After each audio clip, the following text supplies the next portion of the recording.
கர்த்தர் நம்முடைய வாழ்க்கையில எப்பொழுதுமே நமக்கு நம்முடைய எல்லா பிரயாசத்திற்கான பலனை திரும்ப தருகிற தேவனாக, நம்மை திருப்தியாக்கி மகிழச் செய்கிற தேவனாக, நம்ம எந்த விதமான தத்தளிப்பும் இல்லாம சுகமாய் குடியிருக்க பண்ணுகிற தேவனாக அவர் இருக்கிறார். ஆமென்.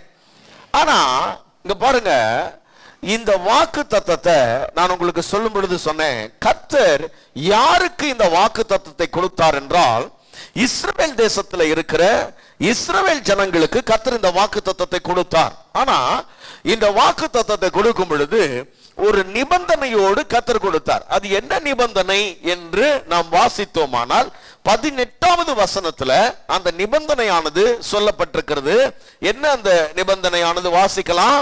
என் கட்டளைகளின்படி செய்து, என் கட்டளைகளின்படி செய்து என் நியாயங்களை கைக்கொண்டு அவைகளின்படி நடக்க கடவீர்கள், அப்பொழுது தேசத்திலே சுகமாய் குடியிருப்பீர்கள். கவனிங்க, இங்க ஆண்டவருடைய கட்டளைகள் ஏராளமானது. பழைய ஏற்பாட்டுல பொதுவாக 613 கட்டளைகள் இருக்கிறது. அதையெல்லாம் சேர்த்து தான் இங்க சொல்றார். என் கட்டளைகளின்படி எல்லாம் செய்தீங்கன்னா நீங்க சுகமா குடியிருப்பீங்கன்னு கர்த்தர் சொல்றாரு. கவனிங்க அருமையான கர்த்தருடைய பிள்ளைகளே, அந்த 613 கட்டளையில ஒரு முக்கியமான கட்டளையை இந்த அதிகாரத்துல, இந்த லேவியராகமம் 25ஆம் அதிகாரத்துல கர்த்தர் எழுதி இருக்கிறத நாம பார்க்க முடியும். அது என்னன்னா ஓய்வு நாள் கட்டளை. அதைத்தான் நான் உங்களுக்கு சொன்னேன். இந்த 25ஆம் அதிகாரம் ஆரம்பிக்கும் பொழுது ஓய்வு வருஷத்தை பற்றியும் யூபிலி வருஷத்தை பற்றியும் இந்த அதிகாரமானது சொல்லுகிறது. நல்லா ஞாபகம் வைங்க.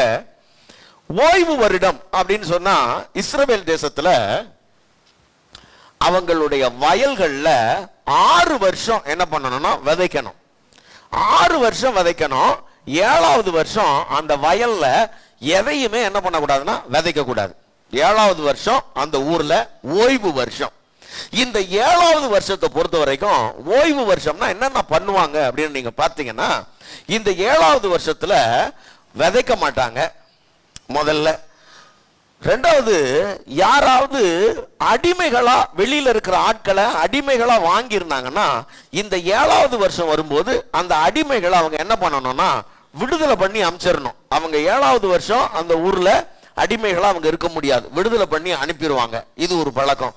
விதைக்க மாட்டாங்க, அடிமையா இருந்தா அனுப்பிடுவாங்க. 3வது முக்கியமான காரியம் என்னன்னா, எதையாவது பொருள்களை அடமானமா வாங்கி இருந்தா, பொருள்கள் ஏதாவது அடமானமா வாங்கி இருந்தா 7 வருஷம் அவங்க வச்சிட்டு இருக்கலாம். 7வது வருஷம் என்ன பண்ணிடலாம்னா திரும்ப கொடுத்துடலாம். இது ஒரு முக்கியமான காரியம். அப்ப அடிமையா இருக்கிறவனை விடுதலை பண்ணிடுவாங்க. 2வது, அடகு வாங்கின பொருளை அவங்க திரும்ப கொடுத்துருவாங்க. 7வது வருஷம் என்ன பண்ண மாட்டாங்கன்னா விதைக்க மாட்டாங்க. இப்போ 7வது வருஷம் தானா, இங்க பாருங்க, இந்த வயல்ல சிந்துற தானியங்கள்லாம் தானா விளையுது பார்த்தீங்களா? அப்படி தானா விளையும் சில இதெல்லாம்.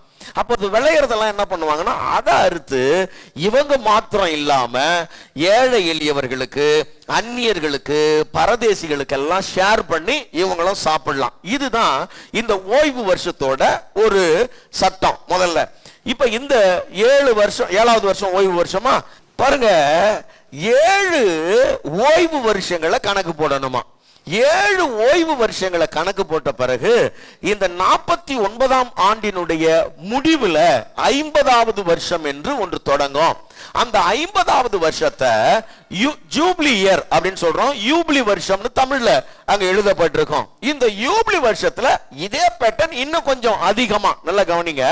இப்ப எப்படி 7 வருஷத்தின் முடிவுல ஒருத்தர் அடிமையாகிறாதபடி விட்டுறணுமோ, 7 வருஷத்தின் முடிவுல அடகு வாங்கினதெல்லாம் திரும்ப கொடுத்துடணுமோ, அதே மாதிரி நீங்க இந்த 50வது வருஷத்துல நீங்க பாத்தீங்கன்னா இஸ்ரவேல் தேசத்துல இப்ப நம்ம ஒரு இடம்லாம் வாங்குறோம்ல, இடம்லாம் வாங்குறோம் விற்கிறோம்ல, இஸ்ரவேல் தேசத்துல பொறுத்த வரைக்கும் யாரோ ஒருத்தருடைய இடத்தெல்லாம் வாங்கவோ விற்கவோ அவங்களுக்கு என்ன இல்லைன்னா அனுமதி இல்லை. அவ்வளோ சீக்கிரம் ஒருத்தருடைய இடத்த இன்னொருத்தர் என்ன பண்ண மாட்டாங்கன்னா வாங்க மாட்டாங்க.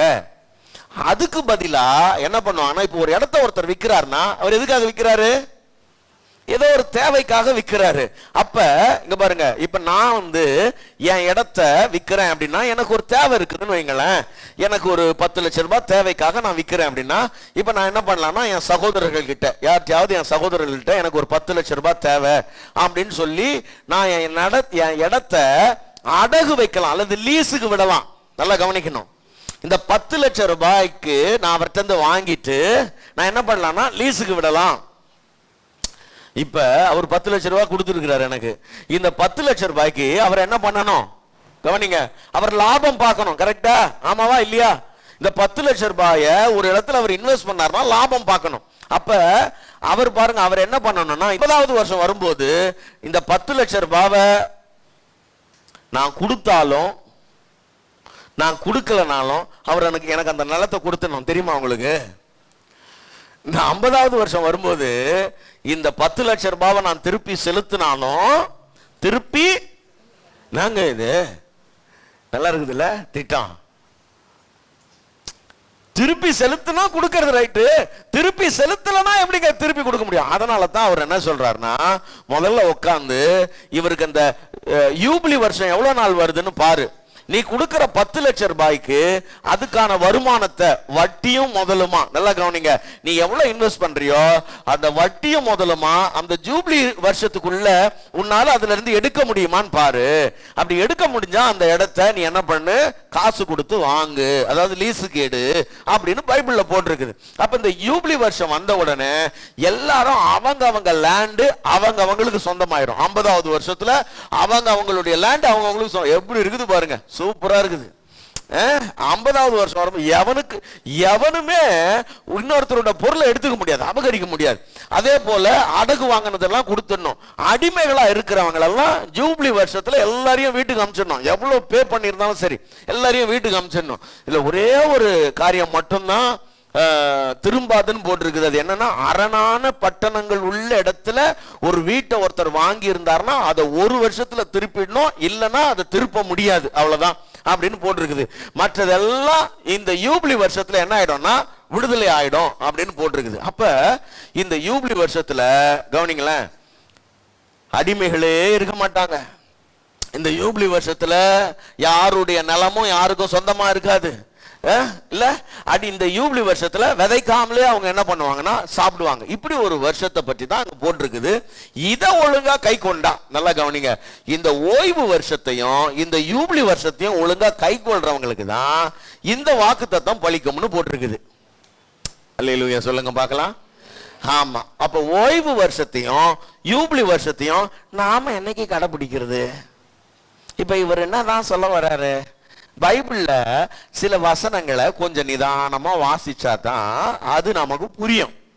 அப்படி கொஞ்சம் புரிஞ்சுக்கிறதுக்கு ஒரு கடினமான ஒரு பகுதி தான் இந்த வேத பகுதி. என்னால முடிஞ்ச வரைக்கும் நான் புரிய வைக்கிறதுக்கு முயற்சி பண்றேன். ஆவியானவரை சார்ந்துக்குங்க, ஆண்டவர் உங்களுக்கு இன்னும் கூடுதலா புரிய வைப்பார். நல்லா கவனிங்க, பைபிள்ல ஒரு கட்டளை இருக்குது, உங்களுக்கு தெரியுமா? ஓய்வு நாளை பரிசுத்தமாய் ஆசரிக்க நினைப்பாயாக அப்படின்னு ஒரு கட்டளை இருக்கு. எத்தனை பேருக்கு அந்த கட்டளை தெரியும்? அல்லேலூயா. ஓய்வு நாளை பரிசுத்தமாய் ஆசரிக்க நினைப்பாயாக. நாம என்ன நினைச்சுக்கிட்டு இருக்கிறோம்னா, கட்டளை உடனே இந்த ஓய்வு நாளை பரிசுத்தமா ஆசரிக்கிறது அப்படின்ன நமக்கு தெரிஞ்சது இல்லைன்னா நமக்கு சொல்லி கொடுத்தது என்னன்னா, ஞாயிற்றுக்கிழமைனா சர்ச்சைக்கு போனோம். சில குரூப் என்ன நினைச்சுக்கிட்டு இருக்கிறாங்கன்னா, சனிக்கிழமையானா சர்ச்சைக்கு போனோம், சனிக்கிழமையானா சர்ச்சைக்கு போனோம், இல்லைன்னா ஞாயிற்றுக்கிழமையானா சர்ச்சைக்கு போனோம் அப்படின்ற அர்த்தத்துல தான் இந்த கட்டளையே கொடுத்துருக்கிறாங்க நினைச்சுக்கிட்டு இருக்கிறாங்க. இல்ல அது அதனுடைய அர்த்தம் இல்ல. அது எழுத்தின்படியே பார்த்தா அதனுடைய அர்த்தம் அப்படி தெரியுது. அது ரெண்டாவது தான். அதனுடைய முழுமையான அர்த்தம் என்னன்றது தான் இன்னைக்கு நான் உங்களுக்கு சொல்ல போறேன். நல்லா கவனிங்க, இந்த மக்கள், இந்த இஸ்ரவேல் ஜனங்க கிட்டத்தட்ட நம்ம காலத்துல இருந்து 3500 ஆண்டுகளுக்கு முன்னாடி இந்த இப்படி ஒரு சட்டத்தை கொடுத்திருக்கிறார். ஒவ்வொரு 7 வருஷமும் ஓய்வு வருஷம், ஒவ்வொரு 50வது வருஷமும் அவங்களுக்கு எப்படிப்பட்ட வருஷம்? ஆமா, யூப்ளி வருஷம். ஆகவே இந்த ஜனங்கள்லாம் இந்த யூப்ளி வருஷம் வர்றதுக்கு எதிர்பார்த்து காத்துக்கிட்டே இருப்பாங்க, எப்படா இந்த யூப்ளி வருஷம் வரும்னு. நல்லா கவனிங்க, அப்படி ஒரு வருஷம் வந்தா நல்லா தானே இருக்கும், ஆமாவா இல்லையா? அப்படி ஒரு காலம் வந்தா நீங்க யோசிச்சு பாருங்க, உங்களை யாருக்காவது சொந்தமா வீடுலாம் இருந்து அதை வித்து இருந்தீங்கன்னு வச்சுங்களேன், உங்களுக்கு இப்ப தெரியும். நான் சொல்றேன், ஒரு யூப்ளி வருஷம்னு ஒண்ணு வந்ததுன்னா அந்த வருஷத்துல உங்க சொத்தெல்லாம் உங்க கைக்கு திரும்ப வருதுன்னா எப்படி இருக்கும்? அந்த நாளுக்காக எப்படி எதிர்பார்த்துக்கிட்டு இருப்பீங்க, ஆமாவா இல்லையா? என்னங்க, ஆமாவா இல்லையா? ஆமா, நீங்க இழந்த சொத்தெல்லாம் சிலர் சொல்லுவாங்க பாருங்க, நம்ம தாத்தா காலத்துல இந்த ஊரெல்லாம் நம்மளுது தான்டா, அந்த லேண்ட் எல்லாம் நம்மளுது தான்டா, அந்த தாத்தா இதை வச்சு குடிச்சிட்டாரு, இப்படிலாம் கேள்விப்பட்டிருக்கீங்களா நீங்க? ஆமா, எல்லா தாத்தாவும் இப்படிதான் இருந்திருக்கிறாங்க. இருந்துட்டு போட்டோம், தாத்தாங்க விட்டதெல்லாம் பேரனுங்க நீங்க புடிங்க. கவனிங்க, இப்ப என்னன்னா இந்த இப்படி ஒரு காலத்தை மக்கள் எதிர்பார்த்துக்கிட்டே இருக்கிறாங்க. இந்த யூபிலி வருஷம்னு ஒண்ணு வந்தா ரொம்ப நல்லா இருக்குமே, நமக்கு எல்லாம் திரும்ப கிடைக்கிறதுக்கு அது ஆசீர்வாதமே இருக்குமேன்னு சொல்லி அவங்க எல்லாம் எதிர்பார்த்துக்கிட்டே இருக்கிறாங்க. இப்பதான் ஆண்டவர் இவங்களுக்கு ஒரு தீர்க்க தரிசனமா ஒரு காரியத்தை சொல்றார். அதாவது 50 வருஷத்துக்கு ஒரு முறை, அதாவது 49 வருஷத்துக்கு ஒரு முறை, 49 வருஷத்துக்கு ஒரு முறை அப்படி திரும்ப திரும்ப வந்துகிட்டு இருக்கிறதுக்கு பதில் மொத்தமா யூபிலி வருஷத்தை இவங்களுக்கு கொடுத்துட்டா எப்படி இருக்கும் அப்படின்னு ஆண்டவர் திட்டம் பண்றார். இவங்க வாழ்க்கையில சகலத்தையும் திருப்பி கொள்றதுக்கு ஒரு வழியை உண்டாக்குனா எப்படி இருக்கும்னு தேவன் திட்டம் பண்ணி அதுக்கு ஒரு வழியை ஆண்டவர் என்ன பண்றாருன்னா இந்த உலகத்துல ஏற்படுத்துறார். நல்லா கவனிங்க, இந்த உலகத்துல கொஞ்சம் கொஞ்சமா அடகு வச்சு மீட்டு, அடகு வச்சு மீட்டு, அப்படி இல்லாம இந்த உலகத்தை மொத்தமா மீட்டுட்டா மொத்தமா இவனுடைய வாழ்க்கையில விடுதலைய, சமாதானத்தை, சுதந்திரத்தை, ஆசீர்வாதத்தை கொடுக்கிறதுக்கு ஒரு வழி பண்ணணும்னு சொல்லி கவனிங்க, இந்த யூபிலி வருஷத்தை வாழ்நாளெல்லாம் யூபிலி வருஷமா இருந்தா எப்படி இருக்கும்னு ஆண்டவர் திட்டம் பண்ணி ஆண்டவர் என்ன பண்றாரு தெரியுமா? தன்னுடைய குமாரனை இந்த பூமிக்கு அனுப்புறாரு. நல்லா கவனிக்கணும், இந்த பூமிக்கு அனுப்பி இந்த உலகத்தினுடைய அதிபதியாகிய பிசாசனுடைய கரத்துல, கவனிங்க, ஆதாமாகிய நம்முடைய ஆதி தகப்பன் அடகு வச்ச இந்த பூமியையும் மனு குலத்தையும் மீட்கும்படி ஆண்டவர் என்ன பண்றாருன்னா இதுக்கு ஒரு பெரிய விளக்கரையம் கொடுக்க வேண்டியது இருக்குது. அந்த விளக்கரையத்தை கொடுத்து கிறிஸ்துவின் மூலமா நம்மளை மீட்டு நம்ம அத்தனை பேரையும் இந்த யூபிலியின் ஆசீர்வாதத்தை அனுபவிக்க கர்த்தர் திட்டம் பண்றார்.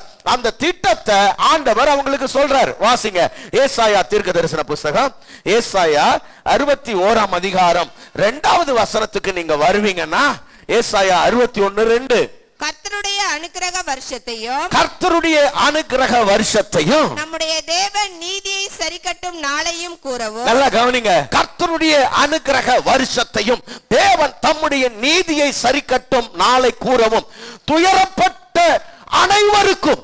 எப்படி போட்டிருக்குதுங்க? துயரப்பட்ட கிறிஸ்தவர்களுக்கு மட்டும் போட்டிருக்கா? உங்க பைபிள் எப்படி போட்டிருக்கா? துயரப்பட்ட அனைவருக்கும். ஹல்லேலூயா. இந்த உலகத்துல துயரப்பட்ட அனைவருக்கும் ஆறுதல் செய்யக்கூடிய ஒரு வருஷத்தை தேவன் தன்னுடைய மனதில் வைத்திருந்தார். ஆமென். அடுத்த வசனம் படிங்க. அடுத்த வசனம் அப்படியே, சீயோனிலே துயரப்பட்டவர்களை சீர்படுத்தும். அருமையான தேவ பிள்ளைகளே, நீ துயரப்பட்டிருந்தா உன் துயரத்தை மாற்றி, உன்னுடைய வேதனைகளை மாற்றி, உன்னுடைய ஆக்கினைகளை அகற்றி, உன்னுடைய கண்ணீரை துடைத்து உன் வாழ்க்கையை சீர்படுத்த, உன் துயரத்துக்கு பதிலாக உனக்கு ஆனந்த தைலத்தை கர்த்தர் கொடுக்க, உன் வாழ்க்கையில சாம்பல் தான் உன் வாழ்க்கை. என் வாழ்க்கையில, அதாவது நம்ம பாஷையில சொன்னா சாம்பல்னா புரியாது பாருங்க. நம்ம எப்படி சொல்லுவோம் தெரியுமா? ஒருத்தரை திட்டும் போது எப்படி சொல்லுவான்? அது தலையில அதுவே மண்ணள்ளி போட்டுக்குதுன்றோம். கேள்விப்பட்டிருக்கீங்களா? அது தலையில அதுவே மண்ணள்ளி போட்டுக்குச்சு அப்படின்றல. அந்த மண்ணள்ளி போட்டுக்கிட்ட வாழ்க்கை உன் வாழ்க்கையா இருந்தா அந்த சாம்பலுக்கு பதிலாக சிங்காரத்தை கொடுக்கிற கர்த்தர் உன் வாழ்க்கையை அலங்கரிக்க அவர் ஆயத்தமா இருக்கிறார். உன் வாழ்க்கையில இனி சாம்பல் இல்ல, உன் வாழ்க்கையில சிங்காரம் தான். ஆமென் சொல்லுங்க பார்க்கலாம். எத்தனை பேர் விசுவாசிக்கிறீங்க? சாம்பல் இல்ல சிங்காரம். சொல்லுங்க, சாம்பல் இல்ல சிங்காரம், துயரம் இல்ல ஆறுதல். ஹல்லேலூயா. அந்த துயரத்துக்கு பதிலாக கர்த்தர் ஆனந்த தைலத்தையும் ஒடுங்கின ஆவிக்கு பதிலாக, நல்லா கவனிங்க, சில ஆட்கள் இருதயத்துல வெம்பி வெம்பி வெம்பி அழுது அழுது அழுது அதுக்கப்புறம் அழறதுக்கு வார்த்தை இல்ல, சிந்தறதுக்கு கண்ணீர் இல்ல, அந்த ஆவி எப்படி ஆயிடும்னா அப்படியே ஒடுங்கி போயிடும். அது மனம் முறிஞ்சு போயிடும். கர்த்தர் சொல்றாரு, உன் ஆவி அப்படி முறிஞ்சு போயிருந்தா அந்த முறிந்து போன ஆவிய கர்த்தர் துதியின் உடையால அலங்கரிக்க போறேன்னு சொல்றாரு. ஆமென். அல்லேலூயா. ஆமா, அந்த ஒடுங்கின ஆவியை எடுத்து கர்த்தர் துதியின் உடையா மாற்றி, கவனிங்க, அதை கொடுக்கிறதுக்கு என்னை அனுப்பினார் இயேசு கிறிஸ்து சொல்றாரு. ஆமென் சொல்லுங்க பார்க்கலாம். என்னை அனுப்பினார். ஆமென் சொல்லுங்க. அவர் இந்த உலகத்துக்கு வந்ததே உன் துயரத்தை மாத்துறதுக்கு தான். அவர் இந்த உலகத்துக்கு வந்ததே உனக்கு துதியின் உடைய கொடுக்கிறதுக்கு தான். ஆமென். அப்ப நல்லா கவனிங்க, இந்த அனுக்கிரக வருஷம் அந்த முதல்ல வாசிச்சீங்கல்ல, அத நல்லா அப்படியே உங்க பைபிள்ல யாராவது பைபிள் அப்படி திறந்து வச்சிருக்கிற குறிப்பெடுக்கிற ஆட்கள் இருந்தா அந்த அனுக்கிரக வருஷம்ன்றதுக்கு பக்கத்துல எடுத்து நீங்க என்ன பண்ணணும்னா, அனுக்கிரக வருஷம்னா லேவியராகமம் 25:13 இது யூபிலி வருஷத்தை பற்றின செய்தின்னு எழுதணும். Praise God, hallelujah. இதுதான் யூபிலி வருஷம். கவனிங்க, இப்ப ஆண்டவராகிய இயேசு கிறிஸ்து இந்த பூமிக்கு வந்த பிறகு கவனிங்க, இது இயேசு கிறிஸ்து பிறக்கிறதுக்கு 600 வருஷத்துக்கு முன்னாடி தீர்க்கதரிசி சொல்லி இருக்கிறார். ஆனா இத இயேசு கிறிஸ்து வந்த பிறகு அவர் பாருங்க, அவர் வளர்ந்த ஊர்ல அவர் ஒரு ஜெபாலயத்துக்கு போறார். ஜெபாலயத்துக்கு போனா அவர் கையில பைபிளை கொடுக்குறாங்க. அவர் கையில பைபிளை கொடுக்குறாங்க. ஏசாயா தீர்க்க தரிசன புஸ்தகத்தை எடுத்து இயேசு கிறிஸ்து கிட்டே கொடுக்குறாங்க. எப்படி? வேதத்துக்கே வேதம். ஹல்லேலூயா. அவர் கையில இந்த ஏசாயா தீர்க்க தரிசன புஸ்தகத்தை எடுத்து கொடுத்தா அவர் பாருங்க, அவர் திறந்தா அன்னைக்கு பார்த்து இந்த பேசேஜ் ஓபன் ஆகுது. ஏசாயா 61ஆம் அதிகாரம் ஓபன் ஆகுது. படிங்க, லூக்கா 4ஆம் அதிகாரத்துக்கு வாங்க. லூக்கா 4க்கு வந்தீங்கன்னா 17 இருந்து 21வது வசனம் வரைக்கும் தயவு செய்து வாசிக்கலாமா? அப்பொழுது ஏசாயா தீர்க்கதரிசியின் புஸ்தகம் அவரிடத்தில் கொடுக்கப்பட்டது. அப்பொழுது ஏசாயா தீர்க்கதரிசன புஸ்தகம் அவரிடத்தில் கொடுக்கப்பட்டது. அவர் புஸ்தகத்தை விரித்தபோது கர்த்தருடைய ஆவியானவர் என்மேல் இருக்கிறார். கர்த்தருடைய ஆவியானவர் என்மேல் இருக்கிறார். தரித்திரருக்கு சுவிசேஷத்தை பிரசங்கிக்கும்படி, தரித்திரருக்கு சுவிசேஷத்தை பிரசங்கிக்கும்படி என்னை அனுப்பினார். இருதயம் நறுங்குண்டவர்களை குணமாக்கவும். நல்லா இருக்குல்ல, இருதயம் நறுங்குண்டவர்களை. இந்த உலகம் இருதயத்தை நொறுக்கிடும். இந்த உலகத்துல பக்கத்துல கைப்பிடி சொல்லுங்க, இருதயத்தை உன்னை சுத்தி இருக்கிறவங்களுக்கு எல்லாம் உடைக்க தான் தெரியும், இவருக்கு மட்டும்தான் குணமாக்க தெரியும். புரியுதுங்களா உங்களுக்கு? இருதயம் நொறுங்குண்டவர்களை. இருதயம் எப்படிங்க நொறுங்கும்? இல்ல, சுத்தி நடக்கிறதெல்லாம் பார்த்தா இருதயம் நொறுங்கும். இந்த உலகத்துல இருக்கிறவங்க இருதயத்தை நொறுக்க தான் தெரியும், இவருக்கு மட்டும்தான் குணமாக்க தெரியும். ஆமென். இருதயத்தை குணமாக்கவும், சிறைப்பட்டவர்களுக்கு விடுதலையை, சிறைப்பட்டவர்களுக்கு விடுதலையும், குருடருக்கு பார்வையையும் பிரசித்தப்படுத்தவும், சரி, நொறுங்குண்டவர்களை விடுதலையாக்க, கர்த்தருடைய அனுக்கிரக வருஷத்தை பிரசித்தப்படுத்தவும் என்னை அனுப்பினார் என்று எழுதியிருக்கிற இடத்தை அவர் கண்டு. கவனிங்க, இப்ப இதே பேசேஜ் அப்படியே இயேசு கிறிஸ்து வாசிக்கிறார். அப்படியே கண்டு வாசித்து புத்தகத்தை சுருட்டி, அவ்வளவுதான். இது வரைக்கும் வாசிச்சார் பாருங்களேன், என்னை அனுப்பினார்னு வரைக்கும் வாசிச்சாரு. வாசிச்சுட்டு இப்ப அந்த தோல் சுருளை, ஏசாயா தோல் சுருளை எடுத்து அவங்க கையில கொடுத்துட்டு அவர் கம்முன்னு உக்காந்துட்டாரு. எல்லாரும் பாக்குறாங்க அவரை. என்ன சொல்ல போறாரு, இதுல இருந்து என்ன பிரசங்கம் பண்ண போறாரு அப்படின்னு. ஏன்னா அவங்க யோசிக்கிறாங்க, இந்த இப்ப அவங்க அவங்களுக்கு புரியுது. இப்ப நமக்கு தான் அனுக்கிரக வருஷம்னா யூபிலி வருஷம்னு நமக்கு தான் தெரியாது, ஆனா அவங்களுக்கு தெரியும். அவங்களுக்கு இங்க பாருங்களேன், இன்னும் யூபிலி வருஷம் வர்றதுக்கு இன்னும் ரொம்ப நாள் இருக்குது. அதனால அவங்க எல்லாம் யோசிக்கிறாங்க, இந்த பைபிளை ஏன் இப்ப படிக்கிறாரு? உங்களுக்கு புரியுதா? ஏங்க இப்ப இன்னைக்கு நான் ஏசாயா 53ஆம் அதிகாரம் வாசிச்சா நீங்க என்ன யோசிப்பீங்க? ஏசாயா 53ஆம் அதிகாரத்துல என்ன இருக்குது? புரியலையா? இயேசு கிறிஸ்துவோட பாடுகள் இருக்குது. இப்ப நீங்க இன்னைக்கு நான் அதை வாசிச்சா என்ன யோசிப்பீங்க? ஜெயராஜன் என்ன யோசிப்பீங்க? இன்னைக்கு எதுக்கு இதெல்லாம் வாசிக்கிறாரு இவரு? அதுக்கெல்லாம் குட் ஃப்ரைடே இருக்குது இல்ல? ஆமாவா இல்லையா? இப்ப இன்னைக்கு புது வருஷம், நல்ல நாள், அதுல ஏதோ நல்ல காரியங்களை நீங்க சொல்லி அனுப்பணும்ன்றதுதான் உங்களுடைய எதிர்பார்ப்பு. இப்ப அந்த மாதிரி யூபிலி வருஷம் வர்றதுக்கு இன்னும் ரொம்ப நாள் இருக்குது. ரொம்ப நாள் இருக்கும்போது இவர் எதுக்கு இப்ப இந்த பைபிள் போர்ஷனை வாசிக்கிறாரு? இன்னும் மேசியாவும் வரல. மேசியாவை பற்றினது அது சொல்றாரு. எல்லாரும் அவங்க பார்த்துட்டு இருக்கும் போது இந்த வேத வாக்கியம் படிங்க, இந்த வேத வாக்கியம்.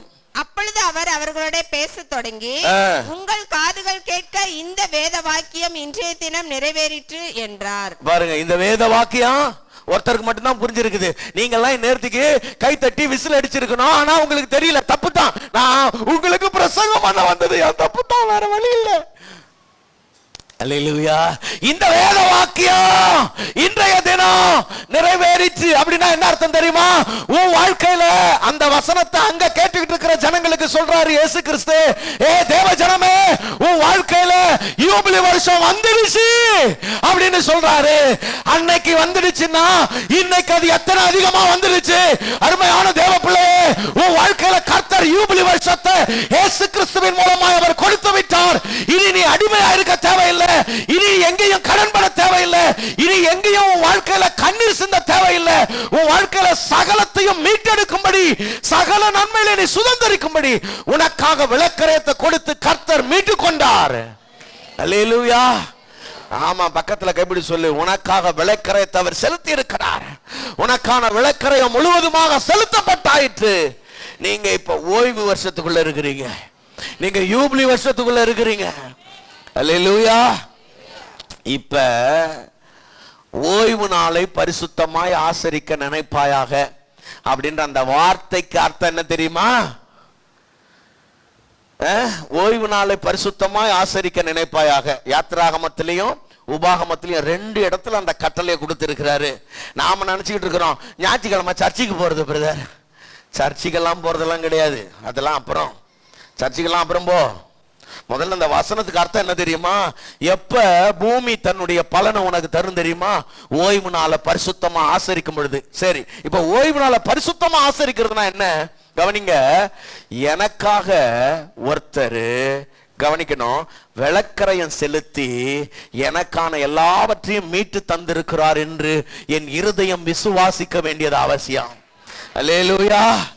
எனக்காக எல்லா விளக்கரையத்தையும் செலுத்தி எனக்கு ஒன்று என்ன பண்ணிட்டார்னா மீட்டு கொடுத்திருக்கிறார் என்று என் இருதயம் விசுவாசிக்கணும். ஆமென் சொல்லுங்க பார்க்கலாம். இன்னும் உங்களுக்கு புரியுற மாதிரி சொல்றேன். ஆதியாகமம் முதல் அதிகாரத்துல கடைசி 2 வசனங்கள்ல நீங்க அந்த ஓய்வு நாளை பற்றி நீங்க படிக்க முடியும். ஆதியாகமத்தினுடைய முதல் அதிகாரத்தினுடைய கடைசி வசனங்கள்ல. பிறகு 2ஆம் அதிகாரத்திலையும் அது இருக்கிறத நாம பார்க்க முடியும். இருக்காமா? ஓய்வு நாளை கர்த்தர் ஆசீர்வதித்து அதை பரிசுத்தமாக்கினார் அப்படின்னு இருக்கும். தயவு செய்து எடுத்து வாசிங்க பார்க்கலாம். 2:2 தேவன் தாம் செய்த தம்முடைய கிரியையை 7ஆம் நாளிலே நிறைவேற்றி தாம் உண்டாக்கின தம்முடைய கிரியைகள் எல்லாம் முடித்த பின்பு 7ஆம் நாளிலே ஓய்ந்திருந்தார். 7ஆம் நாளிலே தேவன் ஓய்ந்திருந்தார். தேவன் தாம் சிருஷ்டித்து உண்டு பண்ணின தம்முடைய கிரியைகளை எல்லாம் முடித்த பின்பு. நல்லா கவனிக்கணும்.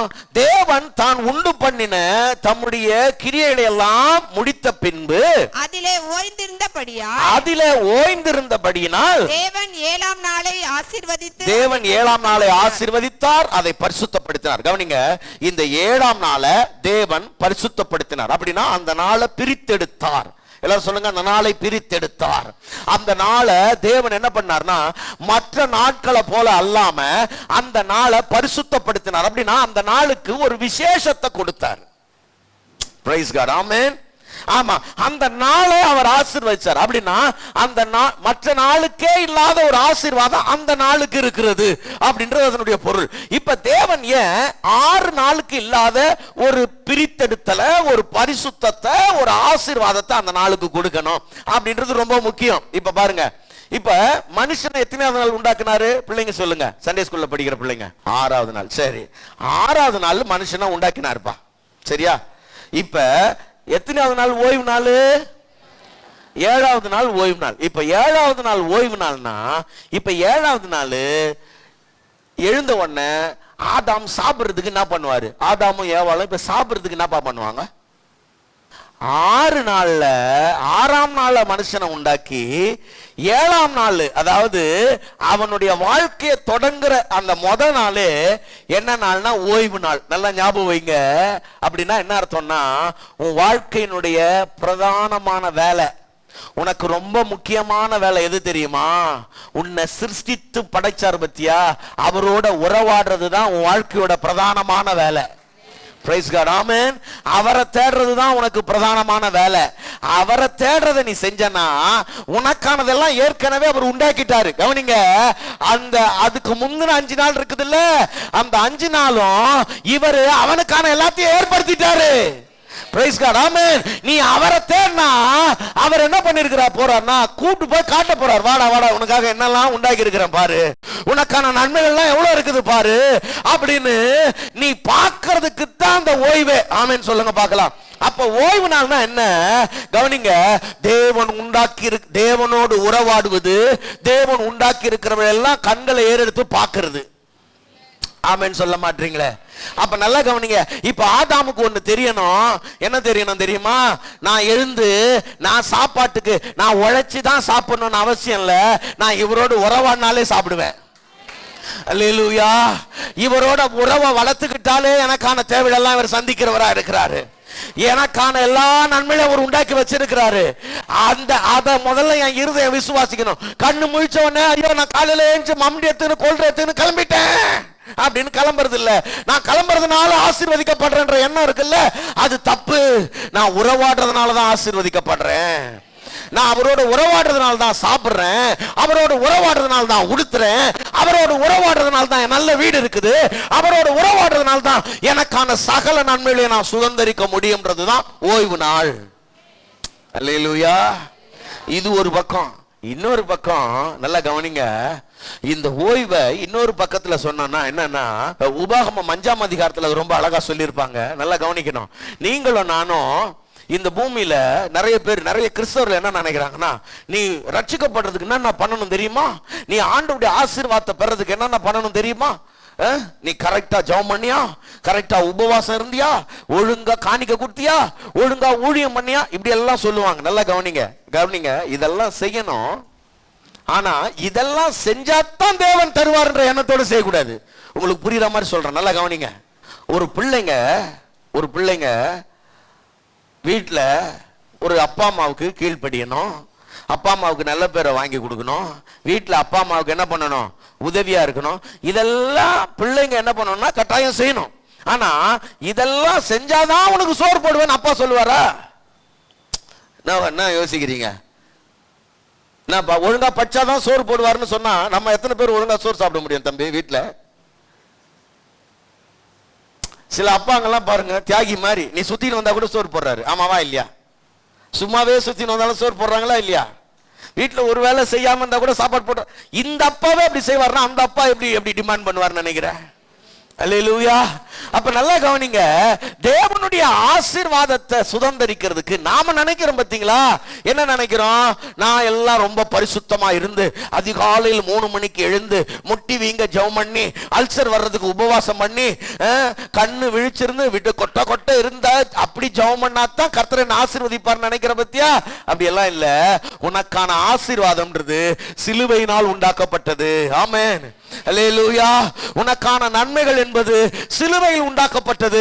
யாத்திராகமத்தில் நீங்க வாசிக்கிறீங்க, உன் சொந்த பலத்துல நீ மீட்கப்படல, உனக்காக கர்த்தர் தம்முடைய ஓங்கிய புயத்தினால. அதை வாசிங்க. கர்த்தர் எகிப்திலிருந்து உன்னை மீட்டிருக்கிறார், ஆகவே ஓய்வு நாளை நீ பரிசுத்தமாய் ஆசரிக்கணும்னு உபாகமம் 5ஆம் அதிகாரத்துல தயவு செய்து வாசிங்க பார்க்கலாம். 5:15 நீ எகிப்து தேசத்தில் அடிமையாய் இருந்தாய் என்றும், எகிப்து தேசத்தில் அடிமையாய் இருந்தாய் என்றும், உன் தேவனாகிய கர்த்தர் உன்னை அவ்விடத்திலிருந்து வல்லமையுள்ள கரத்தினாலும் ஓங்கிய புயத்தினாலும் புறப்பட பண்ணினார் என்றும் நினைப்பாயாக. நல்லா கவனிங்க. இப்ப இந்த மீட்பு உனக்கு சொந்த பலத்துல வரல. இஸ்ரவேல் ஜனத்துக்கிட்ட சொல்றாரு, இஸ்ரவேல் ஜனமே, நீ மீட்கப்பட்டது உன் சொந்த பலத்துல இல்ல, நீ மீட்கப்பட்டது என் புயத்தினால. ஆமென். நீ 400 வருஷம் அடிமையா இருந்த, இன்னும் சொல்ல போனா இன்னும் ஒரு 400 வருஷம் அடிமையா தான் இருந்திருப்ப. உன் வாழ்நாள்ல உன்னை மீட்டு கொள்ள முடியாது. ஏன்னா நான் உன் மேல இரக்கம் வச்சேன், உன் தகப்பனோட நான் உடன்படிக்கை பண்ணினேன், என் வார்த்தையை நான் நிறைவேற்றதுக்காக நான் உன்னை மீட்டெடுத்தேன்னு கர்த்தர் சொல்றாரு. ஆமென். அப்ப இந்த மீட்பு எப்படி இலவசமா கொடுத்தாரோ அதே அடிப்படையில தான் கானானையும் கர்த்தர் இலவசமா கொடுத்தாரு. இவங்களுக்கு ஏன் கானானை தர்றாரு? இவங்க நல்லவங்கன்றதுனாலயா கானானை தர்றாரு? இவங்க ரொம்ப சொக்க தங்கம்ன்றதுனாலயா கானானை தர்றாரு? கிடையாது. கிருபையினால் மீட்டார், கிருபையினால் ஆசீர்வதிக்கிறார். சொல்லுங்க, கிருபையினால் மீட்டார், கிருபையினால் ஆசீர்வதிக்கிறார். அப்ப நல்லா கவனிங்க. ஓய்வுன்றது என்ன தெரியுமா? ஓய்வு நாளை பரிசுத்தமாய் ஆசரிக்க நினைப்பாயாகன்றதனுடைய மொத அர்த்தம், நான் இங்க ஜீரோ, அவர் தான் ஹீரோ, எல்லாமே அவர் தான். என் வாழ்க்கையில எல்லாம் அவர் தான். அவர் எனக்கு உண்டாக்கி கொடுத்திருக்கிறாருன்றத விசுவாசிக்கிறது தான் முதல்ல ஓய்வு நாள். ஆமென் சொல்லுங்க பார்க்கலாம். எனக்காக அவர் எல்லாம் செஞ்சிட்டாரு. ஆகவே செஞ்ச அவரை முதல்ல என் வாழ்க்கையில வைக்கிறதுக்கு பேர் தான் ஓய்வு. ஆமென் சொல்லுங்க பார்க்கலாம். இப்ப தெரியுதா ஓய்வு நாளை பரிசுத்தமாய் ஆசரிக்க நினைப்பாங்கன்னா என்ன அர்த்தம்னு? இன்னைக்கு வேலைக்கு போய் ஒரு குத்தின்னு வந்துருவேன் அப்படின்னு நினைக்கிறோம்ல, நீ ஒன்னும் குத்த முடியாது. நீ குத்த வரும், உண்மையா தான் வரப்போகுது. முதல்ல உனக்காக சகலத்தையும் உண்டாக்குனார்ல ஒருத்தர், அவரை அறிந்து கொள்றதுதான் ஓய்வு. ஆமென் சொல்லுங்க பார்க்கலாம். ஆண்டவரே, நீர் எனக்காக யாவற்றையும் செய்து முடிச்சிட்டீங்கப்பா, என் நன்மைக்காக, என் ஆசீர்வாதத்துக்காக, என் சுக வாழ்வுக்காக சிலுவையில நீங்க சகலத்தையும் செய்து முடிச்சிட்டீங்க ஆண்டவரேன்னு பார்க்கிறது, அதை இருதயத்துல விசுவாசிக்கிறது. அதை விசுவாசிச்சீங்கன்னா உங்க கால்கள் என்ன பண்ணும் தெரியுமா? கவனிங்க, உங்க கால்கள் ஆட்டோமேட்டிக்கா காலையில இருந்து இரவு வரைக்கும் கர்த்தரை நினைக்கும். இந்த ஞாயிற்றுக்கிழமையோ புதன்கிழமையோ வெள்ளிக்கிழமையோ சனிக்கிழமையோ எந்த நாளும் கர்த்தரை தேடுறதுக்கு உங்க ஆத்துமா தவணமா இருக்கும். ஏன்னா உங்களால தான் எல்லாம் நடக்குது, உங்களால தான் எல்லாம் நடக்குது. ஆமென் சொல்லுங்க பார்க்கலாம். உங்களால தான். இப்ப சர்ச்சுக்கு வான்னு யாரும் உங்களை என்ன பண்ண தேவையில்லை, கம்பல் பண்ண தேவையில்லை, யாரும் உங்களை வற்புறுத்த தேவையில்லை. உங்க ஆத்மா ஓடி வரும். ஏன் தெரியுமா ஓடி வரும்? இல்ல, இந்த ஓய்வுல தான் என் ஆசீர்வாதமே இருக்குது. எனக்காக உண்டாக்கி வைத்த ஒருவரை நான் தேடி போகிறேன். ஆமென் சொல்லுங்க பார்க்கலாம். பக்கத்துல கைப்பிடி சொல்லுங்க, சபைக்கு உன் சிருஷ்டிகரை தேடி வந்திருக்கிற, சபைக்கு உன் மீட்பரை தேடி வந்திருக்கிற, சபைக்கு உனக்காக சகலத்தையும் உண்டாக்கி வைத்திருக்கிறாரு, அவரை தேடி வந்திருக்கிற. அல்லேலூயா. அதுதான் ஓய்வு. அப்ப நல்லா கவனிங்க, அந்த ஓய்வை உங்களுக்கு ஒழுங்கா ஆசரிக்க தெரியுதான்னு கேட்கிறேன். நீங்க ஓய்வை ஒழுங்கா ஆசரிக்கிறீங்களா? உங்களுடைய இருதயம் ஓய்ந்திருக்கிறதான்னு கேட்கிறேன். உங்க வாழ்க்கையில பிரதானமா என் தேவனை தேடினா, அவரோடு கூட உறவாடினா, அவரை இடத்துல வச்சா என் வாழ்க்கையில எல்லாம் எனக்கு அனுகூலமா மாறும் என்கிற அந்த உன்னதமான அனுபவம் உங்களுக்கு உண்டா இருக்குதா முதல்ல அப்படின்னு கேட்கிறேன். அப்ப வாழ்க்கையில எது எப்படி போனாலும் சரி, ஆதாமுக்கு கண்ணை விழிச்ச மாத்திரத்துல அவனுடைய பிரதானமான வேலை அவனுடைய சிருஷ்டிகரை ஆராதிப்பது. ஆண்டவரே, எனக்காகவே யாவையும் செய்து முடித்தீர், நன்றி நன்றி ஐயா அப்படின்னு உள்ள சொல்லணுமே. இனி நான் செய்யறதுக்கு ஒண்ணுமே இல்லையா ஆண்டவரே? உங்களுடைய ஓய்வில் இளைப்பாறுவதும், உங்களுடைய ஓய்வில் களி கூறுவதும், நீர் உண்டு பண்ணி வைத்திருக்கிற நன்மைகளில் மகிழுவதும், அதை பற்றி மேன்மை பாராட்டுவதும், அதை அனுபவிப்பதும், அதை அனுபவிக்கும் போதெல்லாம் உமக்கு நன்றி சொல்றதும் தான் எனக்கான வாழ்க்கையா நீங்க கொடுத்திருக்கிறீங்களே, உமக்கு நன்றி ஆண்டவரே. ஆமென். அல்லேலூயா. பக்கத்துல கைப்பிடி சொல்லுங்க, நான் ஓய்வில் மகிழுகிறேன். அல்லேலூயா. ஆமா, நான் பாருங்களேன், நான் எதையும் உண்டாக்க தேவையில்லை, நான் மெயின்டைன் பண்ணிக்கிட்டா போதும். புரியலையா? நான் உண்டாக்க வேண்டியது இல்லைங்க, நான் மெயின்டைன் பண்ணா போதும். ஆமென் சொல்லுங்க பார்க்கலாம். ஏற்கனவே உண்டாக்குனத நான் பாதுகாத்துக்கிட்டா போதும், அதை இழந்துராம காத்துக்கிட்டா போதும், அதை பராமரிச்சுக்கிட்டா போதும். அதுதான் என் வேலை. கர்த்தருக்கு ஸ்தோத்திரம். ஆமென். அப்ப தேவன் எனக்கு ஒரு ஓய்வை கொடுத்திருக்கிறார். நான் ஓய்வை ஆசரிக்கிறவன். ஆமென் சொல்லுங்களேன். நீங்க எத்தனை பேர் ஓய்வை ஆசரிக்கிறவர்கள்?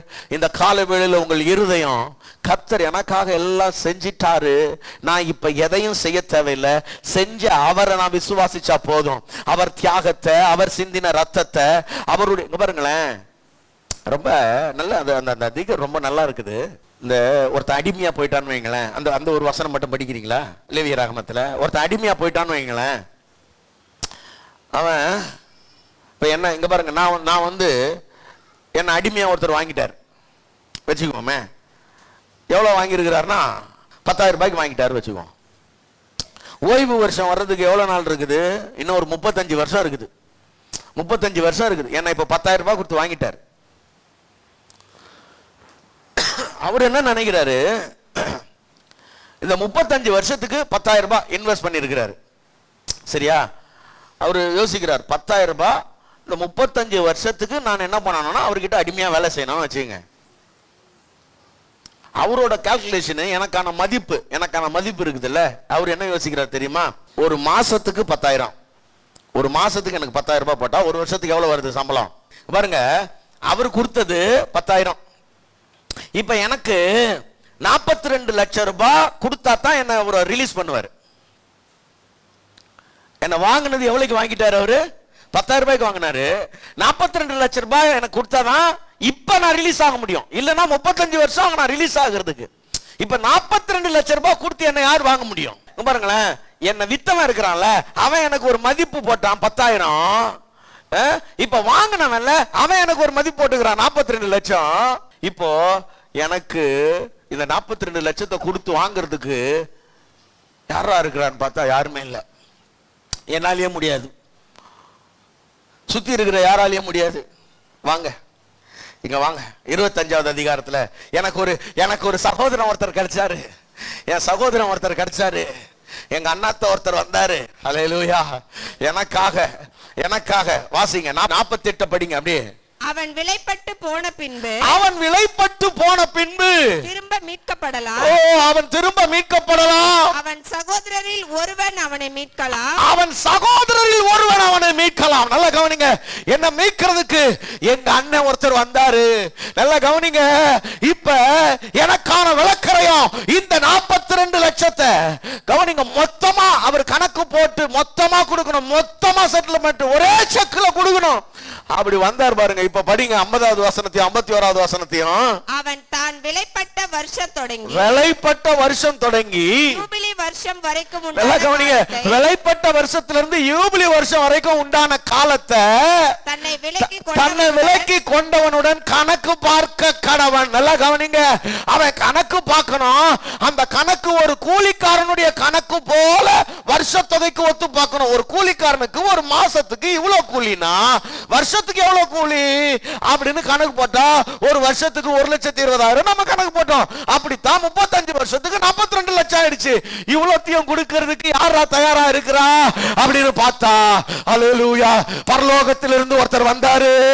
அல்லேலூயா, என்னை நேசித்தாரு. எனக்காக அவர் ஜீவனை தந்து ரத்தத்தை ஊற்றி கொடுத்து நீ எனக்கு வேணும்னு வாங்கிக்கிட்டாரு. அதனால தான் இப்படி கத்துறோம். ஏன் கத்துறோம் தெரியுதா? ஐயா, ஏன் கத்துறோம் தெரியுதா? இவர் ஏன் இப்படி மூச்சை பிடிச்சு கத்துறாரு? இப்படி ஒரு சகோதரனுக்காக வாழாம வேற யாருக்காக வாழ சொல்றீங்க? இப்படி ஜீவனை தந்து மீட்டவருக்காக ஓடாம வேற எதுக்கு ஓட சொல்றீங்க? வேற எதுக்காக ஓட முடியாது. இனி வாழ்நாளெல்லாம் இருக்கிற கடைசி மூச்சு வரைக்கும் இதுக்காக மட்டும்தான் ஓட முடியும். ஆமென். ஹல்லேலூயா. எனக்கான யூபிலி வாழ்க்கையை நான் வாழ்ந்துகிட்டு இருக்கிறேன். உங்களுக்கான யூபிலி வாழ்க்கையை நீங்க வாழ முடியும். அல்லேலூயா. என்னை மீட்டெடுத்த என் சகோதரனுக்காக ஓடிக்கொண்டிருக்கிறேன். அல்லேலூயா. அதே சகோதரன் உன்னை மீட்டிருக்கிறார். உனக்கு அந்த யூபிலி ஆசீர்வாதத்தை வச்சிருக்கிறாரு. சரி, இப்ப யூபிலி ஆசீர்வாதத்துல யூபிலியை நான் பெற்றிருக்கிறதுடைய அடையாளம் என் வாழ்க்கையினுடைய பிரதானமான தேடலா கர்த்தர் இருப்பாரு. ஆமென் சொல்லுங்க பார்க்கலாம். அவர் என் பிரதானமான தேடலா இருந்தா என் ஆசீர்வாதத்துக்கு நான் உழைக்கிறதுனால மட்டும் ஆசீர்வாதம் வராது. அவர் கொடுக்கிறதுனால, அவர் கரம் கூட இருக்கிறதுனால தான் நான் ஆசீர்வதிக்கப்படுவேன்ற நம்பிக்கை எனக்கு இருக்கும். ஒண்ணு. ஆமென். எத்தனை பேருக்கு விளங்குது நான் சொல்றது? அடுத்தது, நான் பரிசுத்தமாகிறது, நான் ரட்சிக்கப்படுறது, இதெல்லாம் என் சொந்த பலத்துல நடக்காது. அவர் கிருபையினால, அவர் புண்ணியத்தினால, அவர் இரக்கத்தினால நடக்கும் நான் நம்புறேன். ஆமென் சொல்லுங்க பார்க்கலாம். அந்த ஓய்வையும் கர்த்தர் எனக்கு கொடுத்திருக்கிறார். அதுக்குள்ளெல்லாம் இன்னும் போல. சரி, இப்ப இந்த ஓய்வை நான் அனுபவிக்கிறதுனால ரெண்டாவது முக்கியமானது என்ன தெரியுமா நடக்குது? என் வாழ்க்கையில ரொம்ப பேராசை உள்ளவனா நான் இருக்க மாட்டேன். ஓய்வை நான் ஆசரிக்க கத்துக்கிட்டேன்னா முதல்ல கர்த்தரை தேடுவேன். ஓய்வை நான் ஆசரிக்க கத்துக்கிட்டேன்னா ரொம்ப பேராசை உள்ளவனா இருக்க மாட்டேன். ஏன் அப்படின்னா, பாருங்களேன், ஆண்டவர் இந்த ஓய்வுனால பரிசுத்தமாக்கி இருக்கிறார். யாத்ரா, இதெல்லாம் படிக்கிறதுக்கு டைம் இல்லை, நான் சொல்லிடுறேன், மைண்ட்ல வச்சுக்கங்க. யாத்ராகமம் 16ஆம் அதிகாரத்துல ஆண்டவர் என்ன பண்றாருன்னா, இவங்களுக்கு மன்னாவை கொடுக்கிறார். மன்னாவை கொடுத்து இவங்களை திருப்தியா சாப்பிட சொல்றாரு. எல்லாரும் சொல்லுங்க, திருப்தியாக சாப்பிட சொல்றாரு. சொல்லுங்க, திருப்தி. ஆமா, வீட்டுல எத்தனை பேர் இருக்கிறீங்களோ அத்தனை பேரும் திருப்தியா சாப்பிடுறதுக்கு ஒரு ஆளுக்கு ஒரு ஓமர் வீதம் நீ என்ன பண்ணு எடுத்துக்கோ அப்படின்னு சொல்றாரு. திருப்தியா சாப்பிடுறதுக்கு எடுத்துக்க. அப்ப 6 நாளும் தேவையான அளவுக்கு, வீட்டுல 10 பேர் இருந்தீங்கன்னா 10 பேரும் திருப்தியா சாப்பிடுற அளவுக்கு எடுத்துக்க. ஆண்டவர் பாருங்களேன், ஆண்டவர் எவ்வளவு நல்லவர் பாருங்க. இங்க பாருப்பா, அவங்க வீட்டுல 4 பேர் தான். நம்ம ஊர் ரேஷன் கடையில் எப்படி? உங்க வீட்டுல எத்தனை பேருப்பா? 2 பேரு. அதனால சக்கரை என்ன பண்ணிடுவோம், கட் பண்ணிடுவோம். இல்லைன்னா கோதுமையை கட் பண்ணிடுவோம். சொல்றாங்களா இல்லையா? ஏங்க 2 பேருக்கு இவ்வளவு தர முடியாது சொல்றாங்களா இல்லையா?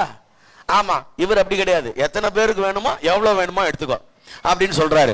அப்படி சொல்லிட்டு இப்ப என்ன பண்றாருன்னா ஒண்ணு மட்டும் சொல்றாரு, ஓய்வு நாள் அன்னைக்கு இந்த மண்ணா என்ன பண்ணாது, வராது. இந்த மண்ணா என்ன பண்ணாது, வராது. அதனால தேவையானதுக்கு அளவு. நல்லா கவனிங்க, ஓய்வு நாள்ல நீ என்ன 3 வேளை சாப்பிடுறதுக்கு 6 வேளையா சாப்பிட போற? ஒரு வேளை 6 வேளை சாப்பிட்டா கூட 6 வேளைக்கு தேவையானதுக்கு எடுத்துக்கோ. எவ்வளவு நல்ல ஆண்டவர் பார்த்தீங்களா? நீ 6 வேளை வச்சு சாப்பிடுறதுனா கூட 6 வேளைக்கு தேவையான அளவுக்கு என்ன பண்ண, எடுத்துக்கோ. ஆனா அடுத்த நாள் மிச்சம் வைக்காத. அடுத்த நாள் என்ன பண்ணாத, பாருங்களேன், உன் தேவைக்கு எடுத்துக்க, உன் தேவைக்கு மிஞ்சி என்ன பண்ணாத, எடுக்காத அப்படின்னு சொல்றாரு. அப்ப தேவைக்கு மிஞ்சி எடுக்காதன்னு சொன்ன மாத்திரத்துல இவங்க எல்லாம் தேவைக்கு எடுத்துக்கிறாங்க. நம்ம எப்பவுமே சில ஆட்கள் எப்படி இருப்பான், நம்மால காற்றுள்ள போது, ஆமா கிடைக்கும் போது என்ன பண்ணு, லபக்கு லபக்குன்னு வாரி என்ன பண்ணு, சேர்த்து வச்சுக்கோ. அப்புறம் போனா வராது, பொழுது போனா தங்காது, நாளைக்கு கஷ்டப்படுவேன். சில ஆட்கள் சொல்லும் போது பாருங்க, எனக்கு ரொம்ப வருத்தமா இருக்கும். சில ஆட்கள் சொல்லும் போது, நான் 4 தலைமுறைக்கு சொத்து சேர்த்து வச்சுட்டேன். எதுக்கு எதுக்கு நீ 4 தலைமுறைக்கு சேர்த்து வச்ச? இல்ல அவங்க நல்லா இருக்கணும்னு. நான் கேட்கிறேன், நீ நல்லா இருக்கணும்னு சேர்த்து வச்சல, நல்லா இருக்க மாட்டான். ஏன்னா நீ சேர்த்து வச்சது அவனுக்கு கெட்டுரும். நீ சேர்த்து வச்சதே அவன் என்ன பண்ண போது, கெட்டுற போது. நல்லா கவனிங்க, நான் கேட்கிறேன், உனக்கு கர்த்தர் கிருபையா உன் தலைமுறைகளை அவர் ஆசீர்வதிக்கணும். அடுத்த சந்ததி அவர் தான் தலைக்க பண்றவர். அவர் தலைக்க பண்ணி அவர் ஆசீர்வதிச்சு உன் பிள்ளைகளுக்கு நல்ல ஞானம், கல்வி, சுகம், பலன், ஆரோக்கியம் கொடுத்தாருன்னா நீ உண்டாக்குனதை விட அவங்க இன்னும் கூடுதலா 2 மடங்கு என்ன பண்ணிக்க போறாங்க, உண்டாக்கிக்க போறாங்க. ஆமாவா இல்லையா? எத்தனை பேர் அதை விசுவாசிக்கிறீங்க? ஆமாவா இல்லையா? இப்ப நீ உண்டாக்கி வைக்கிறதுக்கு அவன் என்ன, அவன் சோம்பேறியா இருக்கணும்னு நினைக்கிறியா? இல்லைன்னா அவன் கையால் ஆகாதவனா இருக்கணும்னு நினைக்கிறியா? இல்லைன்னா அவன் வேலை வெட்டிக்கே போகாம உட்கார்ந்து சாப்பிடணும்னு நீ நினைக்கிறியா? எது உன் நினைப்பு? உன் நினைப்பு என்ன? கஷ்டப்படாம இருக்கணும் தானே? அப்ப கஷ்டப்படாம இருக்கிறதுக்கு என்ன கொஞ்சம் தேவையா, அவன் கஷ்டம் இல்லாம இருக்கிறதுக்கு என்னெல்லாம் தேவையோ அதை செஞ்சு கொடு. அதுக்காக வாழ்க்கையில அவனை முற்றுமுடிய சோம்பேறி ஆக்கிறதுக்காக நம்ம வைக்கணும். கவனிங்க அருமையான தேவனுடைய பிள்ளைகளே, அப்ப சில ஆட்கள் எக்ஸ்ட்ரா எடுத்து வச்சாங்களாம். வசனம் சொல்லுகிறது, மீந்தது என்ன ஆயிடுச்சா, பூச்சி பிடித்து நாற்றம் எடுத்தது. பூச்சி பிடிச்சு நாற்றம் எடுத்தது. அப்ப நல்லா கவனிக்கணும், ஓய்வு நாள் ஆசரிப்பு என்பது எதை குறிக்கிறது என்றால், நீங்கள் பண ஆசை இல்லாதவர்களாய், எதிர்காலத்தை குறித்த பயம் இல்லாதவர்களாய், எதிர்காலத்தை குறித்த கவலை இல்லாதவர்களாய் இருக்க நமக்கு கற்றுக் கொடுக்கிறது. ஆமென் சொல்லுங்க பார்க்கலாம். நாளைக்கு என்ன பண்ணுவேன், அடுத்த வாரம் என்ன பண்ணுவேன், அடுத்த மாசம் 10 வருஷம் கழிச்சு, 10 வருஷம் உயிரோடு இருந்தா பாத்துக்கலாம்.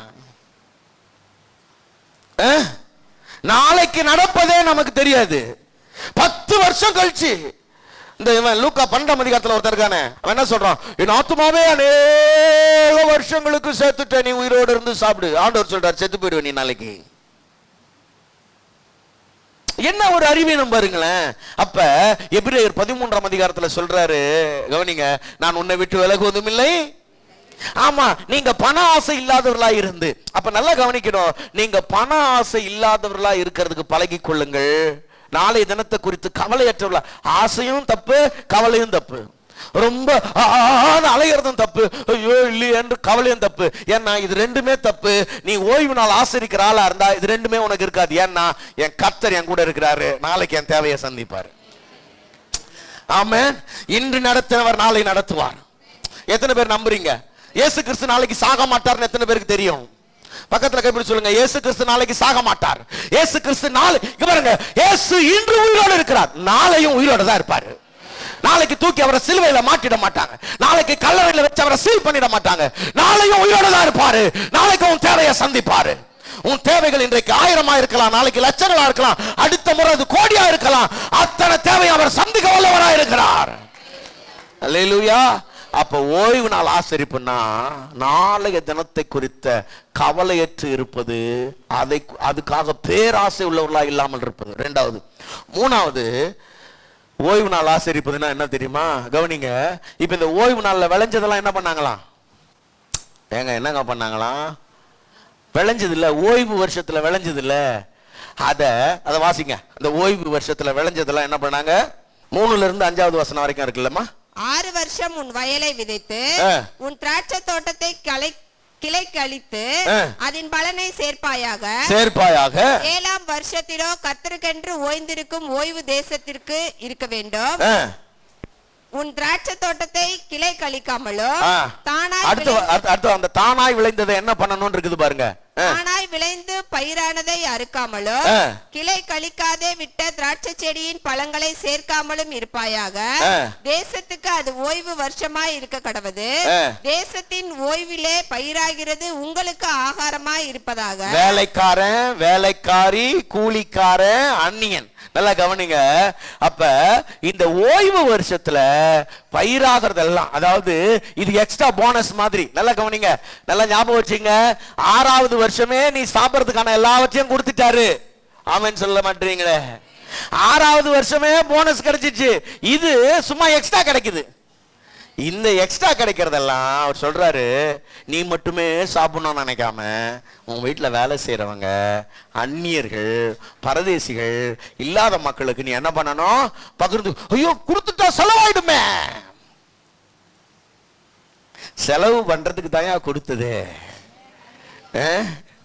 செலவு பண்றதுக்கு தான் கொடுத்தது. உன் கையில கொடுத்தது அடுத்தவங்களுக்கு பகிர்ந்து கொடுக்கிறதுக்காகத்தான். அப்ப ஓய்வு ஆசரிக்கிறவன் என்ன பண்ணுவான் தெரியுமா? ஓய்வுல பாருங்களேன், ஏதாவது லம்பா கிடைச்சா அதையும் தூக்கி போடு, டெபாசிட் பண்ணு, இன்வெஸ்ட் பண்ணு, எல்லாம் சேவிங்ஸ் போடு. அதுல இதையும் தூக்கி இதுல போடு. கொஞ்சம் அதுல கொஞ்சம் சின்னதா ஒரு அதை தூக்கி இதுல போடு, எல்லாத்தையும் போடு, எல்லாம் சேவிங்ஸ் தான். காலையில பால் வாங்க காசே இல்லப்பா, பால் வாங்குறதுக்கு காசு இல்ல. பாவீங்களா, பால் வாங்குறது கூட காசு இல்லாம சேர்த்து வைக்கிற ஆட்கள்லாம் என்ன நான் சொல்றதுன்னு எனக்கு தெரியல. பால் வாங்குறதுக்கு காசு இல்ல, தயிர் வாங்க. அப்படி ஒரு சேவிங்ஸ் தேவையான்னு கேக்குறேன். எக்ஸ்ட்ரா வர்றதெல்லாம் இப்படி எடுத்து தான தர்மம் பண்றதுக்கு கர்த்தர் கொஞ்சம் கூடுதலா கொடுக்கறாரு. பாருங்களேன், நீங்க ஒரு காரியத்தை யோசனை பண்ணுங்க. உன் வாழ்க்கையில என்னைக்காவது நீங்க இப்படி ஜெபம் பண்ணிருக்கீங்களா? ஆண்டவரே எனக்கு இவ்வளவு தேவை இருந்தா போதும், நான் இவ்வளவு இருந்தா சந்தோஷமா இருப்பேன்னு என்னைக்கா ஜெபம் பண்ணிருக்கீங்களா? அப்படி ஜெபம் பண்ணிருந்தீங்கன்னா அந்த ஜெபத்தை திரும்பவும் கொஞ்சம் யோசனை பண்ணி பாருங்க. அன்னைக்கு ஜெபம் பண்ணல, எக்ஸாம்பிளுக்கு 10,000 ரூபாய் இருந்தா நான் சந்தோஷமா இருப்பேன்னு, இன்னைக்கு உன் கையில ஆண்டவர் 20,000 ரூபாய் இல்ல 30,000 ரூபாய் கொடுக்கிறார். சந்தோஷமா இருக்கிற? நீ சந்தோஷமா இருக்கிற இல்லையே? சந்தோஷமா நீ? ஏன்னா நீ பெருகிறதுல சந்தோஷமாவே இல்ல. காரணம் என்ன? ஓய்வை நீ ஆசரிக்கல ஒழுங்கா. அப்ப கிடைக்கிறத எடுத்து தான தர்மம் பண்றதுக்கு கத்துக்க. உனக்கு கர்த்தர் கொடுக்கிற போனஸ் எல்லாம் எடுத்து விதைக்கிறதுக்கு தெரியணும். ஆமென் சொல்லுங்க பார்க்கலாம். ஆமா, கிடைக்கிற போனஸ எப்படி மறுபடியும் சேவிங்ஸ்ல போடலாம் நினைக்காத. போனஸ் எடுத்து திரும்பவும் எப்படி தான தர்மம் பண்ணலாம் நீ யோசனை பண்ணு. கர்த்தர் அதுக்கு தான் கொடுக்கிறாரு. ஆமென் சொல்லுங்க பார்க்கலாம். பக்கத்துல கைப்பிடி சொல்லுங்க, எக்ஸ்ட்ரா வருமானம் ஏன் கொடுக்கிறார் தெரியுமா? நீ அடுத்தவனை ஆசீர்வதிக்கிறதுக்கு, அடுத்தவனுக்கு உதவியா இருக்கிறதுக்கு. ஆமென் சொல்ல மாட்டீங்களே? அல்லேலூயா.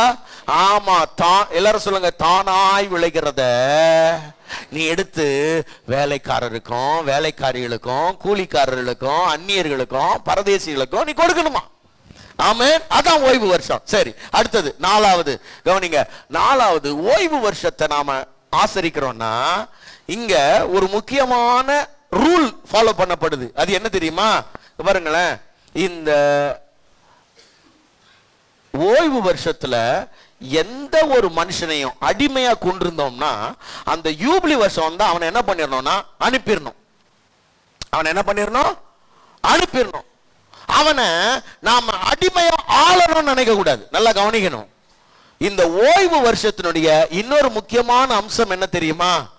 ஒரு மனிதனுடைய சுயாதீனத்தை ஹானர் பண்றது. நல்லா கவனிங்க. ஒவ்வொரு மனுஷனும் தனித்தனியே அவன் தனித்துவமானவன். ஆமென் சொல்லுங்க பார்க்கலாம். யாரும் இங்க யாருக்கும் அடிமை கிடையாது. ஆமென் சொல்லுங்களேன், நல்லா சத்தமா சொல்லுங்க. சரி, சகோதரர்களுக்கு சொல்றேன், இது சும்மா எக்ஸாம்பிள். சகோதரர்களுக்கு கேட்டுட்டு அப்புறம் சகோதரிகளுக்கு வரேன். ஐயா, உங்க வீட்டுல உங்க மனைவிய இல்லைன்னா உங்க பிள்ளைகளை நீங்க அவங்க ஒரு தனி மனுஷன், அது ஒரு தனி உயிர், அது ஒரு தனி ஆத்மா. அதுக்கான மதிப்பை கொடுத்து நாம நடத்துறோமா, இல்லனா அடிமை மாதிரி நடத்துறோமா? நில்லுனா நில்லு, உட்கார்னா உட்கார்னா, சொல்றத மட்டும் செய் அப்படின்னு நடத்துறோமா? எப்படி நடத்துறீங்க? உங்க மனைவிய, பிள்ளைங்களை, சகோதரிகளுக்கு வர்றேன், அம்மா உங்க கணவரை எப்படிமா நடத்துறீங்க? நான் கிழிச்ச கோட்டை தோண்ட எனக்கு நீ தேவனுடைய ஓய்வை அனுபவிக்க முடியாது. இந்த வசனம் உனக்கு பலிக்காது தெரியுமா? பூமி உனக்கு பலன் தராது, நீ திருப்தியாவே இருக்க முடியாது. காரணம் என்னன்னா, நீ ஒருத்தரை அடிமைப்படுத்தி வாழணும்னு நினைக்கிற. யார் ஒருத்தர் அடிமைப்படுத்தி வாழணும்னு நினைக்கிறாங்களோ அவங்க தேவனுடைய ஓய்வை அவமதிக்கிறாங்கன்னு அர்த்தம். யாரும் யாருக்கும் அடிமை கிடையாது. அல்லேலூயா சொல்லுங்களேன். ஆமா, அந்த ஓய்வு வருஷமே என்னன்னா, அவன் சுயாதீன, அவனுடைய விருப்பத்துக்கு போய் எங்கேயும் சந்தோஷமா இரு. அது ஒரு குறிப்பிட்ட காலம், 6 வருஷம் அடிமையா இருந்தா 7வது வருஷம் விடுதலை பெற்று போயிடு. மீட்கவே முடியாத அளவுக்கு ஒரு 49 வருஷம் அடிமையா இருந்துட்டியா 50வது வருஷம் உனக்கு விடுதலை. பிரைஸ் காட், ஆமென். அப்ப ஒவ்வொரு தனி மனுஷனும் அவனுடைய விடுதலையோட அவனுடைய வாழ்க்கையை சந்தோஷமா, சுதந்திரமா, சுயாதீனமா வாழ வேண்டும் என்று வேதம் வலியுறுத்துகிறது. அல்லேலூயா. நான் சொல்றேன், உங்கள எத்தனை பேரு மற்றவங்களை அடிமை மாதிரி ட்ரீட் பண்றீங்க? உங்களுக்கு கீழே இருக்கிறவங்களை, வேலை செய்யறவங்களை கவனிங்க பிரதர்ஸ். யாராவது உங்களுக்கு கீழே வேலைக்கு ஆள் வச்சிருந்தீங்கன்னா கூட, வேலைக்கு ஆள் வச்சிருந்தா கூட இல்ல, அவங்களை அடிமை மாதிரி ட்ரீட் பண்ண கூடாது. அவங்க சக சகோதரன். பிரைஸ் காட், ஆமென். அவங்க உழைப்ப தர்றாங்க, அதுக்கு நாம ஊதியத்தை கொடுக்கிறோம். அவங்க நமக்கு அடிமைகள் கிடையாது. நாம எப்படி அவங்களை நடத்துறோம்? சக மனுஷனா மதிக்கிறோமா? அவனுக்கான எல்லா உரிமைகளையும் கொடுக்கிறோமா? சில நேரத்தில் பிள்ளைங்க நமக்கு பிறந்துட்டதுனாலேயே நம்ம எப்படி தெரியுமோ, அவ்வளவுதான் போட்டு வாயில மின்னுற மாதிரி சில ஆட்கள் பண்றதெல்லாம் இருக்குது. இங்க யாருக்கும் அடிமை இல்லை. தயவு செய்து ஓய்வை அனுபவிக்கிறவர்கள், நீங்க ஓய்வை ஒழுங்கு ஆசரிக்கிற ஆளா இருந்தா ஒருத்தரையும் அடிமை மாதிரி ட்ரீட் பண்ண மாட்டீங்க. அவனுடைய தனித்துவத்தை மதிப்பீங்க, அவனுடைய தனித்துவத்துக்கு நீங்க அங்கீகாரம் கொடுப்பீங்க, கொஞ்சமாச்சு அதெல்லாம் வேல்யூ பண்ணுவீங்க. கடைசியா 5வது கவனிங்க, இந்த ஓய்வை ஆசரிக்க நினைக்கிறவர்கள் பிறருடைய உடைமைகளை, நல்ல கவனிங்க, 50வது வருஷத்துல எந்த லேண்ட் யாருக்குரியதோ அந்த லேண்ட் அவங்க கிட்ட போயிடும். பிரைஸ் காட், ஆமென். அப்ப நல்ல கவனிங்க, பிறருக்குண்டான யாது ஒன்றையும் இச்சியாதிருப்பாயாக. அந்த அந்த அந்த கமாண்டிங்க வருது. நல்லா கவனிக்கணும் அருமையான தேவ பிள்ளைகளே. நீ ஓய்வு வருஷத்தை ஆசரிக்கிற ஒரு நபரா இருந்தா அடுத்தவன் பொருள் அது நமக்கு அப்படியே. சில ஆட்கள் பாத்தீங்கன்னா, அந்த இப்ப கோர்ட்ல நிறைய கேஸ் எதுல இருக்குன்னு தெரியுமா? 1/2 அடி லேண்டு, 1 அடி லேண்ட்ல தான் நிறைய கேஸ் ஓட்டிக்கிட்டு இருக்கான். 1 அடி அப்படியே விட மாட்டான், பிடிச்சுக்கிட்டு இருப்பான். அடுத்தவனோட அந்த 1 அடி அப்படியே அபகரிச்சுன்னு நினைக்கிறது. அடுத்தவன் சொத்தை எப்படி ஆட்டைய போடலான்னு நினைக்கிறது. அடுத்த உழைப்பு நமக்கு வேணாம். உன் உழைப்ப கர்த்தர் உனக்கு திரும்ப தரக்கூடிய காலம் வருது.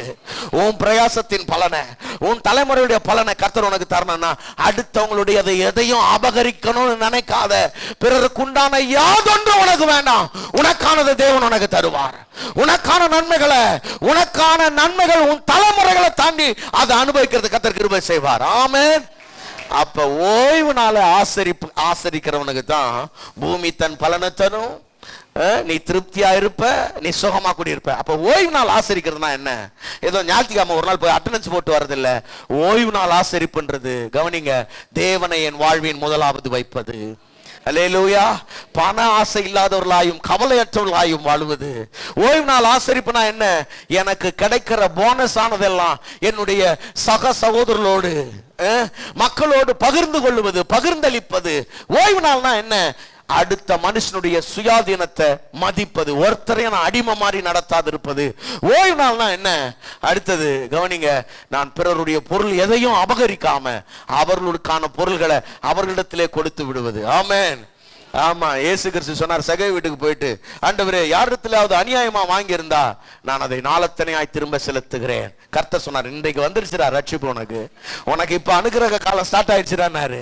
ஆமென் சொல்லுங்க பார்க்கலாம். அப்ப பிறருக்கானதெல்லாம் கொடுத்து விடும் பொழுது நமக்கான அனுகிரக காலம் தொடங்கி விடுகிறது. ஆமென், அல்லேலூயா. எத்தனை பேர் அதை விசுவாசிக்கிறீங்க?